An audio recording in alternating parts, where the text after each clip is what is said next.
Hello friends, આજની lunch રેસીપીમાં Gujarati થાળી બનાવીશું જે ખાવામાં ટેસ્ટી છે, સાથે હેલ્ધી પણ છે. હેલ્ધીમાં રોટલી છે તે ચોખાના લોટની બનાવવાની છે.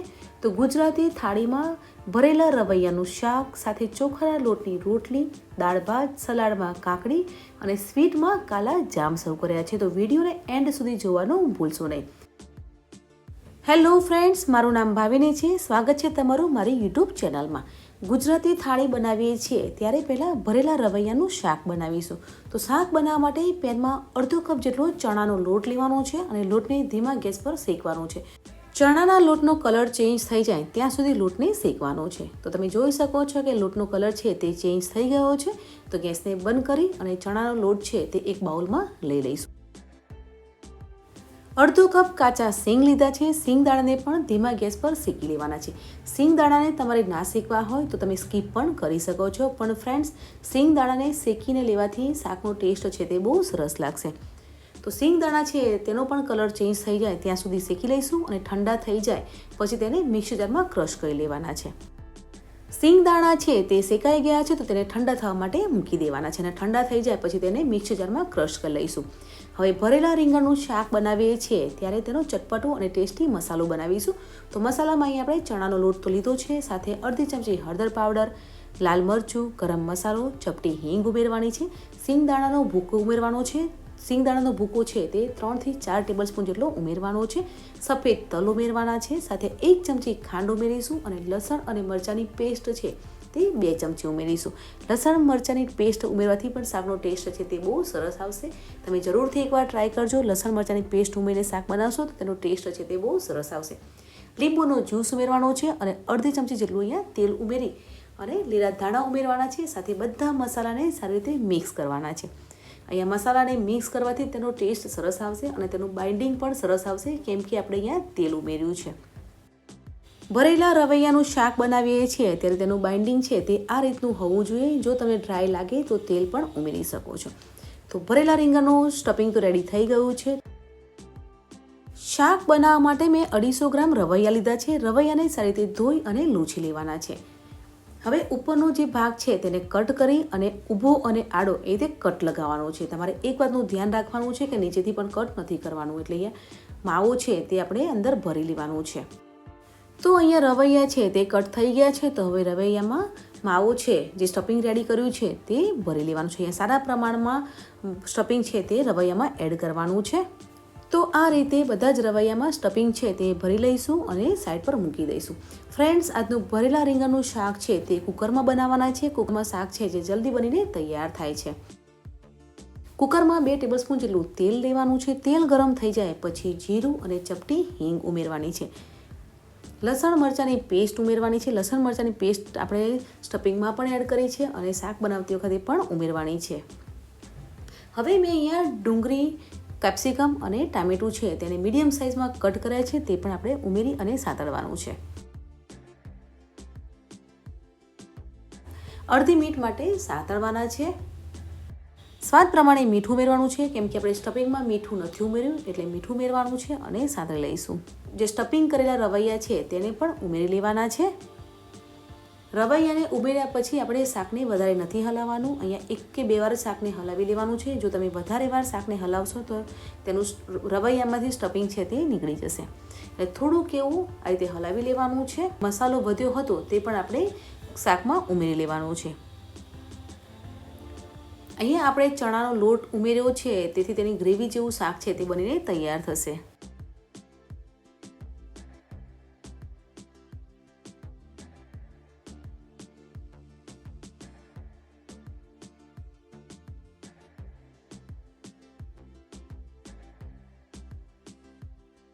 લસણ અને મરચાંની પેસ્ટ આપણે મિક્સર જારમાં બનાવી હતી તો તે જ જારમાં થોડું પાણી ઉમેરી અને શાકમાં ઉમેરી લઈશું.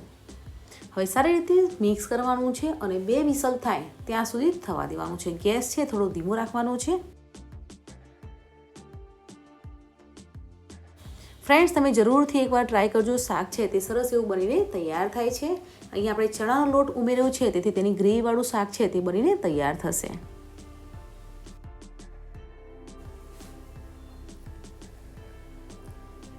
ભરેલા રીંગણનું શાક બનાવીએ છીએ ત્યારે 2 વિસલ થઈ ગઈ છે અને ઠંડુ પણ થઈ ગયું છે કુકર. તો હવે આપણે જોઈ લઈશું.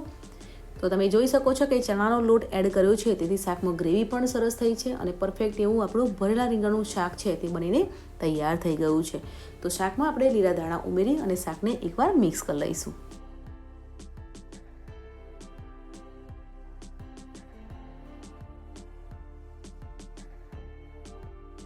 આજની લંચ રેસીપીમાં ગુજરાતી થાળી બનાવીએ છીએ. તો દાળ પણ આપણે ગુજરાતી સ્ટાઇલમાં જ બનાવીશું. તો દાળ બનાવવા માટે તુવેરની દાળ છે તેને બાફી લીધી છે અને આ રીતે આપણે દાળને ક્રશ કરી લઈશું. હવે પેનમાં તેલ લેવાનું છે. તેલ ગરમ થઈ જાય પછી રાઈ ઉમેરવાની છે અને મીઠો લીમડો ઉમેરીશું. એક ટામેટું છે તેને મીડિયમ સાઇઝમાં મેં કટ કર્યું હતું, તેને પણ સાંતળી લઈશું. ટામેટું સંતરાઈ જાય પછી મસાલો કરીશું. મસાલામાં હળદર પાવડર, લાલ મરચું અને ધાણા જીરું ઉમેરી અને સાંતળી લઈશું. અહીંયા મારો વિડીયો છે તે થોડો સ્કીપ થઈ ગયો હતો એટલે ડાયરેક્ટ અહીંયા ટામેટા છે તેને સાંતળી લીધા છે. હવે જે દાળ બાફી હતી તેને પણ શાકમાં તેને ઉમેરી અને મિક્સ કરી લઈશું. અહીંયા દાળ છે તે તમારે જેટલી પતલી જોઈતી હોય તે પ્રમાણે તમે પાણી પણ ઉમેરી શકો છો.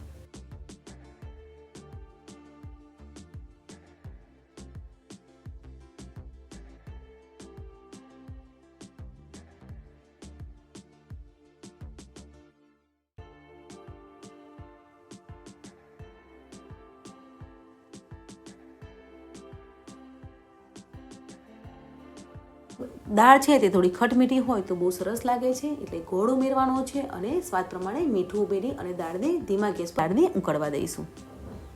દાળ છે તે ઉકળી ગઈ છે તો આંબલીની ચટણી ઉમેરવાની છે. આંબલીની ચટણી ઉમેરવાથી દાળનો ટેસ્ટ છે તે બહુ સરસ લાગશે અને એકદમ ગુજરાતી સ્ટાઇલમાં દાળ બનાવીએ છીએ તેવો ટેસ્ટ છે તે રેડી થશે. દાળ છે તે ઉકળી ગઈ છે તો લીલા ધાણા ઉમેરી અને ગેસને બંધ કરી દઈશું. ગુજરાતી દાળ બનાવીએ છીએ તો દાળ છે તે સરસ એવી ઉકળશે તો તેનો ટેસ્ટ છે તે અંદર આવી જશે. તમારે આંબલીની ચટણી ના ઉમેરવી હોય તો લીંબુનો જ્યુસ પણ ઉમેરી શકો છો. તો પરફેક્ટ એવી ગુજરાતી સ્ટાઇલની આપણી દાળ છે તે બનીને તૈયાર થઈ ગઈ છે. તો ગેસને બંધ કરી લઈશું.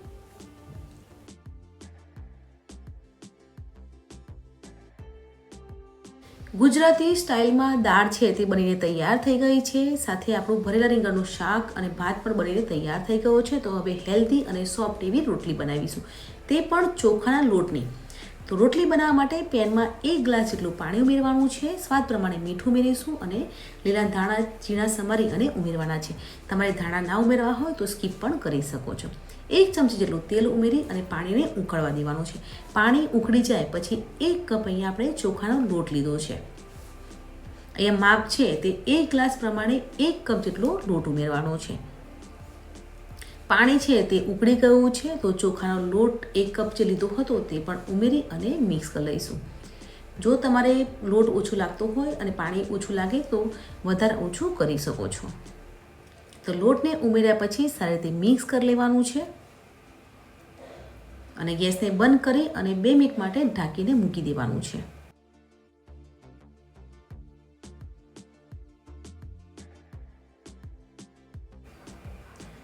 તો ચોખાનો લોટ પાણીમાં સરસ એવો મિક્સ થઈ ગયો છે. તો ગેસને બંધ કરી અને ઢાંકીને 2 થી 3 મિનિટ માટે મૂકી રાખીશું.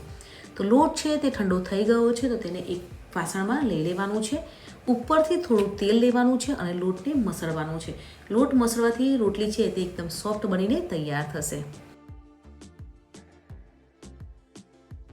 અહીંયા ચોખાના લોટની રોટલી બનાવીએ છીએ ત્યારે પાણી અને લોટ છે તે પરફેક્ટ લીધો હતો, એટલે વધારે પાણી ઉમેરવાની જરૂર નહીં રહે કે લોટ પણ તમારે એડ કરવાની જરૂર નહીં પડે. તો લોટ છે તે સોફ્ટ એવો થઈ ગયો છે. તો હવે સેમ સાઈડના લુવા રેડી કરી લઈશું. તો અહીંયા 1 કપ લોટમાંથી 7 થી 8 રોટલી છે તે બનીને તૈયાર થશે. હવે આદરી પર થોડો લોટ છે તેને સ્પ્રિંકલ કરવાનો છે અને રોટલીને વણી લઈશું. તમારે આદરી પર ના લેવું હોય તો તમે પ્લાસ્ટિકની શીટમાં પણ રોટલી છે તે રેડી કરી શકો છો.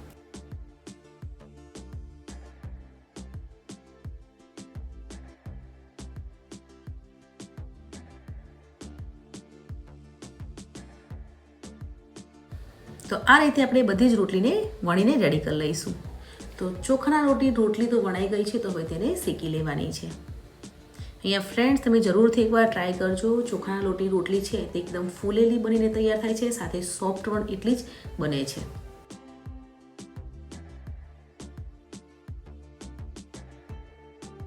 એક સાઈડથી શેકાઈ જાય પછી તેને બીજી સાઈડ પણ રોટલીને શેકી લેવાની છે. એટલે બંને સાઈડથી શેકાઈ જાય ત્યાં સુધી શેકાવા દેવાની છે.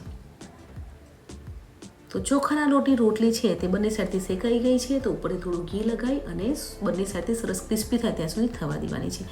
તમારે ઘી ના લેવું હોય તો તેલ પણ લઈ શકો છો. આપણી રોટલી છે તે ફૂલેલી બનીને તૈયાર થાય છે. ચોખાના લોટમાંથી બનાવવામાં આવેલી એવી રોટલી છે તે બનીને તૈયાર થઈ ગઈ છે, જે ખાવામાં ટેસ્ટી, સોફ્ટ અને હેલ્ધી પણ છે. તો રોટલી બનીને તૈયાર થઈ ગઈ છે, તો તેને પણ સર્વિંગ પ્લેટમાં સર્વ કરીશું. ફ્રેન્ડ્સ, આજની લંચ રેસીપીમાં બનાવવામાં આવેલી ગુજરાતી થાળી એટલે કે ભરેલા રવૈયાનું શાક સાથે ચોખાના લોટની રોટલી, દાળ ભાત, જે ગુજરાતી સ્ટાઇલમાં દાળ બનાવી હતી તે પણ ગરમા ગરમ સર્વ કરીશું. સાથે સલાડમાં મેં કાકડી સર્વ કરી છે અને સ્વીટમાં કાલા જામ સર્વ કર્યા છે.